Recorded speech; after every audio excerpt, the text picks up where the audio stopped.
Madam, माझे नाव नंदिनी भारआदे. मी वर्ग 7 मध्ये शिकत आहे. माझ्या शाळेचे नाव जिल्हा परिषद उच्च प्राथमिक शाळा चिचबोडी आहे.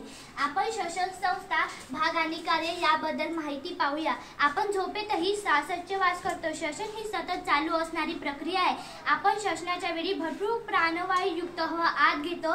याला श्वास घेणं असं म्हणतात. श्वसन संस्थेची सुरुवात नाकापासून होते. आपण नाकपुड्यामधून श्वासोच्छवास करतो. नाकातील केसांच्या चिकट पदार्थाच्या साहाय्याने ती हवा गाळून आत घेतली जाते. नाकामध्ये ती हवा कोमट होते. नाकामधल्या विशिष्ट पेशींमध्ये आपण गंध किंवा वास ओळखू शकतो. घसा, आपण नाकावाटे घेतलेली हवा घशामध्ये जात असतात.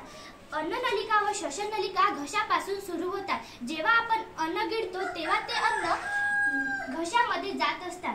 ते अन्न बरोबर अन्ननलिकेतून जात असतात. चुकून सुद्धा श्वसन नलिकेमध्ये जात नाही. इतर वेळी ते झाकण उघडं असतात. आपल्या शरीरामध्ये फुफ्फुसांची 2 जोडी आहे. एक आहे डावं फुफ्फुस, एक आहे उजवं फुफ्फुस. डावं फुफ्फुसापेक्षा उजवं फुफ्फुस हे मोठं असतं आणि उजवं फुफ्फुसापेक्षा डावं फुफ्फुस हे लहान असतं. कारण की इथं हृदय असल्यामुळे ते फुफ्फुस लहान असतं. आपल्या छातीच्या पिंजऱ्याशी श्वासपटल आहे. हा एक स्नायू विभाजक पडदा आहे. श्वसनाच्या वेळी वर खाली होत असतो. धन्यवाद.